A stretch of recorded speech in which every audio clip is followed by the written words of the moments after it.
ರಾಜ್ಯಪಾಲರ ವಿರುದ್ಧ ಕಲಬುರಗಿ ಕುರುಬರ ಕಹಳೆ ಶೋಕಾಸ ನೋಟಿಸ್ ಹಿಂಪಡೆದಿದ್ದರೆ ರಾಜ್ಯದಲ್ಲಿ ರಕ್ತಕ್ರಾಂತಿಯ ಎಚ್ಚರಿಕೆ ಗುರುನಾಥ ಪೂಜಾರಿ.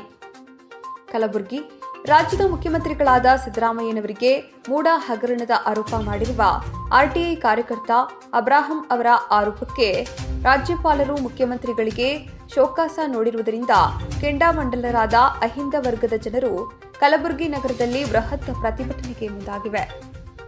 ನಗರದ ಪತ್ರಿಕಾ ಭವನದಲ್ಲಿ ಮಾತನಾಡಿದ ಕರ್ನಾಟಕ ಪ್ರದೇಶ ಕುರುಬರ ಸಂಘದ ಜಿಲ್ಲಾಧ್ಯಕ್ಷ ಗುರುನಾಥ ಪೂಜಾರಿ, ದಿವಂಗತ ದೇವರಾಜ ಅರಸು ಅವರ ನಂತರ ಕಪ್ಪು ಚುಕ್ಕೆ ಇಲ್ಲದೆ ರಾಜಕಾರಣ ಮಾಡಿದ ರಾಜ್ಯದ ಅಪರೂಪದ ಮುಖ್ಯಮಂತ್ರಿಗಳಿಗೆ ಸುಖಾಸುಮ್ಮನೆ ಮೂಡ ಹಗರಣದ ಆರೋಪ ಮಾಡುತ್ತಿದ್ದಾರೆ.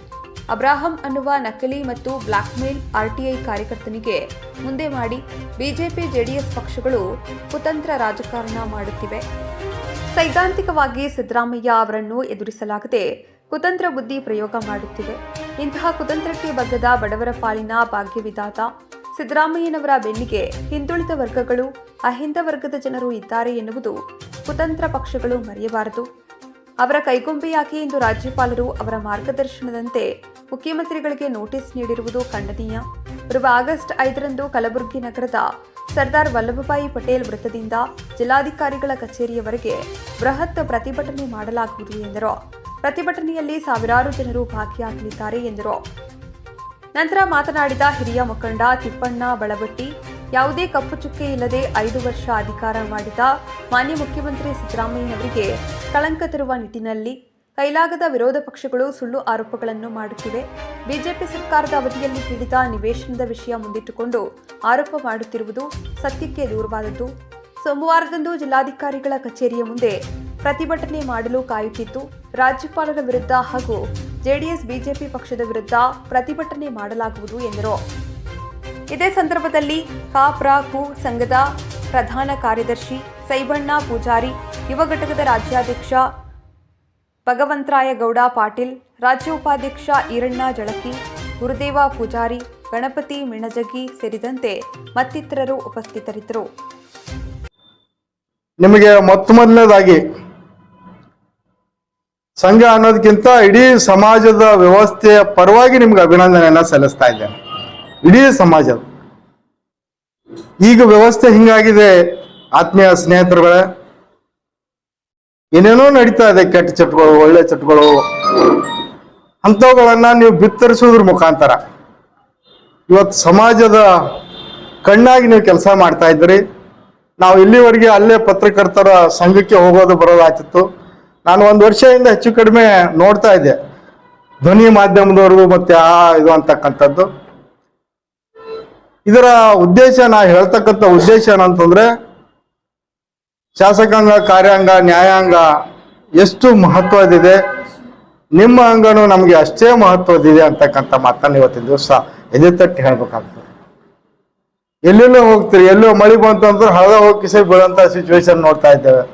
ಎಲ್ಲೇ ಕೊಲೆ ಆಯ್ತು ಅಂತಂದ್ರೆ ಅಲ್ಲಿ ಸಿಚುವೇಶನ್ ಖರಾಬ್ ಇದ್ರು ಸಹ ತಮ್ಮ ಜೀವವನ್ನು ಇಟ್ಕೊಂಡು, ಪಣವನ್ನು ಇಟ್ಕೊಂಡು ಹೋಗ್ತಾ ಇದ್ರಿ. ಎಲ್ಲಿ ಜಾತ್ರೆ ಇದ್ರು ಹೋಗ್ತಾ ಇದ್ರಿ. ಅಂದ್ರೆ ನಿಮ್ಮ ವೈಯಕ್ತಿಕ ಬದುಕಿನಲ್ಲಿ ಹಲವಾರು ಕಷ್ಟ, ಸುಖ, ನೆಮ್ಮದಿ ಹಾಳಾಗಿದ್ರು ಸಹ ಸಮಾಜ ಇವತ್ತಿಂದು ಸುರಳಿತ ಮಾಡಬೇಕು, ವ್ಯವಸ್ಥೆ ನಡಿಬೇಕು ಅಂತಕ್ಕಂಥ ಉದ್ದೇಶವನ್ನು ಇಟ್ಕೊಂಡು ತಾವೆಲ್ಲ ಹಗಲು ರಾತ್ರಿ ಕೆಲಸ ಮಾಡ್ತಾ ಇದ್ರಿ. ಅದಕ್ಕೆ ಇನ್ನೊಂದ್ಸಾರಿ ತಮ್ಗೆಲ್ಲರಿಗೂ ಜೀವನ ಪರ್ಯಂತ ತಮಗೆ ಶುಭಾಶಯ ಮತ್ತು ಒಳ್ಳೇದಾಗಲಿ ಅಂತಕ್ಕಂಥ ಶುಭ ಹಾರೈಕೆಯನ್ನ ಇವತ್ತು ನ್ಯೂಸ್ ಮಾಡೋದ್ರೊಂದಿಗೆ ಇವತ್ತು ನಮ್ಮ ಪತ್ರಿಕಾಗೋಷ್ಠಿ ಮತ್ತು ವಿಚಾರಗಳನ್ನ ತಮ್ಮ ಮುಂದೆ ಹಂಚಲಿಕ್ಕೆ ನಾವು ಪ್ರಾರಂಭ ಮಾಡ್ತೇನೆ ಅಂತಕ್ಕಂಥದ್ದು. ಆತ್ಮೀಯ ಸ್ನೇಹಿತರುಗಳೇ, ಇವತ್ತು ಕರ್ನಾಟಕದಲ್ಲಿ 136 ಶಾಸಕರುಗಳನ್ನು ಹೊಂದಿ ಬಡವರು, ನಿರ್ಗತಿಕರು, ಹಿಂದುಳಿದವರು, ಶೋಷಿತರು, ಮಹಿಳೆಯರು, ಯುವಕರನ್ನದೇ ಎಲ್ಲಾ ಜಾತಿ ಜನಾಂಗಕ್ಕೆ ಕರ್ನಾಟಕವನ್ನ ಸುಭ್ಯುದಯ ಮಾಡಲಿಕ್ಕೆ ಕಾರಣೀಕರ್ತರಾಗಿರುವಂತ ಶ್ರೀಮಾನ್ ಸಿದ್ದರಾಮಯ್ಯನವರು ಜಾತಿ ರಹಿತವಾಗಿ, ವರ್ಗ ರಹಿತವಾಗಿ, ಶೋಷಣೆ ರಹಿತವಾಗಿ ಸಮಾಜವನ್ನ ನಿರ್ಮಾಣ ಮಾಡಬೇಕು ಅಂತಕ್ಕಂಥ ಹಿನ್ನೆಲೆಯನ್ನು ಹೊಂದಿರುವಂತ ಶ್ರೀಮಾನ್ ಸಿದ್ದರಾಮಯ್ಯನವರು ಸುಮಾರು 15 ಬಜೆಟ್ಗಳನ್ನ ಮಂಡಿಸುವುದರ ಮುಖಾಂತರ ಇವತ್ತು ರಾಜ್ಯದಲ್ಲಿ ಅತ್ಯಂತ ಯಶಸ್ವಿ ಆರ್ಥಿಕ ತಜ್ಞ ಅಂತಕ್ಕಂಥ ಹೆಸರನ್ನು ಗಳಿಸಿರುವಂತ ಶ್ರೀಮಾನ್ ಸಿದ್ದರಾಮಯ್ಯನವರು 40 ವರ್ಷಗಳ ಕಾಲ ರಾಜಕೀಯದಲ್ಲಿ ಯಾವುದೇ ಒಂದು ಕಪ್ಪು ಚುಕ್ಕೆ ಬರಲಾರದೆ ರಾಜಕೀಯವನ್ನ ಮಾಡ್ತಾ ಇರುವಂತ ಶ್ರೀಮಾನ್ ಸಿದ್ದರಾಮಯ್ಯನವರಿಗೆ ಕೇಂದ್ರದ ಬಿಜೆಪಿ ಸರ್ಕಾರ, ಬಿಜೆಪಿಯಲ್ಲಿ ಜಾಯಿಂಟ್ ಆಗಿರುವಂತ JDS ಆ ಪಕ್ಷ ಕೂಡಿಕೊಂಡು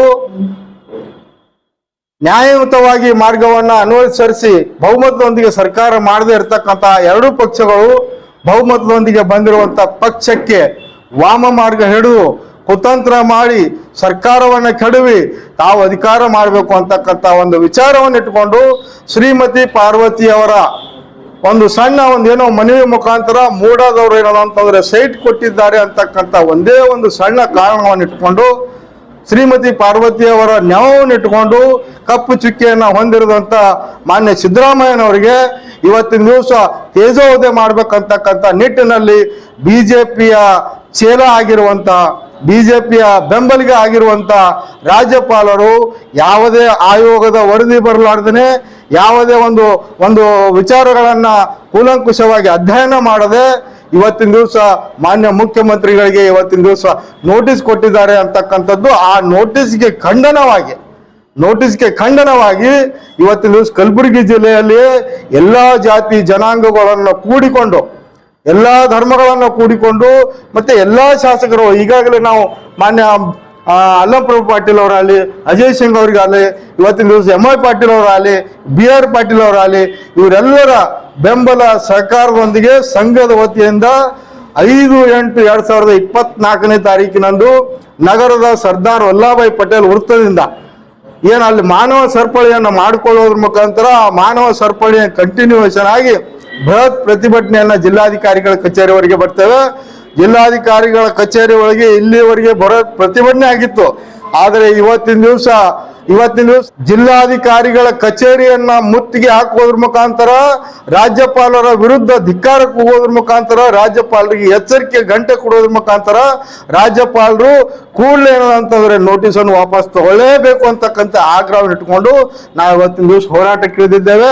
ಆ ಹೋರಾಟದಲ್ಲಿ ಜಾತಿಗೆ ಸೀಮಿತವಾಗಿರದೆ, ಧರ್ಮಕ್ಕೆ ಸೀಮಿತವಾಗಿರದೆ, ಪಂಥಕ್ಕೆ ಸೀಮಿತವಾಗಿರದೆ ಕಲಬುರಗಿ ಜಿಲ್ಲೆಯಲ್ಲಿ ಯಾರು ಸಿದ್ದರಾಮಯ್ಯ ಸಾಹೇಬರು ಕೊಟ್ಟಿರುವಂತ ಅನ್ನದ ಭಾಗ್ಯದ ಋಣದಲ್ಲಿ ಅನ್ನ ಉಂತಾ ಇದ್ದಾರೆ ಅಂದ್ರೆ ಯಾರು ವೈಯಕ್ತಿಕವಾಗಿ ಕೊಡ್ತಾ ಇಲ್ಲ, ಆದ್ರೂ ವಿಚಾರಗಳು ಇವತ್ತು ಕರೆಂಟ್ ಫ್ರೀ ಆಗಿ ಕೊಟ್ಟಿರುವಂತದ್ದು, ಇವತ್ತಿನ ದಿವಸ 7th ಪೇ ಕಮಿಷನ್ ಅಂತಕ್ಕಂಥದ್ದು ಇವತ್ತು ನೌಕರರಿಗೆ ನಾನು ಇವತ್ತು ಮೀಡಿಯಾದ ಮುಖಾಂತರ ಹೇಳ್ತಾ ಇದ್ದೇನೆ. 7th pay commission, 6th pay commission, ಇವತ್ತು ಎಲ್ಲಾ ಭಾಗ್ಯಗಳನ್ನು ಕೊಡೋದ್ರ ಮುಖಾಂತರ ಸಾರ್ವಜನಿಕ ಒಂದು ನೆಮ್ಮದಿಗೆ ಕಾರಣೀಕರ್ತರಾಗಿರುವಂತ ಮುಖ್ಯಮಂತ್ರಿಗಳಿಗೆ ನೋಟಿಸ್ ಇಶ್ಯೂ ಮಾಡೋದ್ರ ಮುಖಾಂತರ ಕುತಂತ್ರದಿಂದ ಬಿಜೆಪಿ JDS ದವರು ಹಿಂಬಾಗಿಲ ರಾಜಕಾರಣ ಮಾಡ್ಬೇಕಂತಿದ್ದಾರೆ.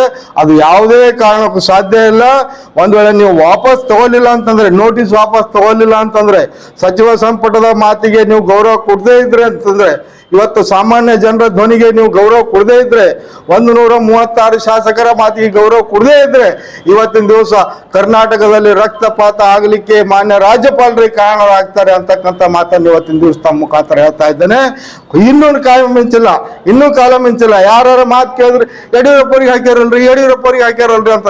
ಯಡಿಯೂರಪ್ಪರು 3,500 ಕೋಟಿ ರೂಪಾಯಿ ಕಿಕ್ ಬ್ಯಾಕ್ ರೊಕ್ಕ ತಗೋಬೇಕು, ಆಮೇಲೆ ಬಂದು ರೊಕ್ಕ ಕೊಡ್ಬೇಕು ಅಂತಕ್ಕಂಥ YST ಟ್ಯಾಕ್ಸ್ ಮುಖಾಂತರ ರೊಕ್ಕ ತಗೊಂಡು ಮತ್ತೆ ಆ ಸಮಿತಿ ಇವರು ಆರೋಪಿ ಅಂತ ಅಂದಾಗ ಮಾತ್ರ ರಾಜ್ಯಪಾಲರು ನೋಟಿಸ್ ಕೊಟ್ಟಿದ್ದಾರೆ. ಅದಕ್ಕೂ ಇದಕ್ಕೂ ಕಂಪ್ಯಾರಿಸನ್ ಮಾಡಬಾರ್ದು ಅಂತಕ್ಕಂಥ ಆಗ್ರಹವನ್ನ ಮಾಡ್ತಾ ಇದ್ದೇನೆ.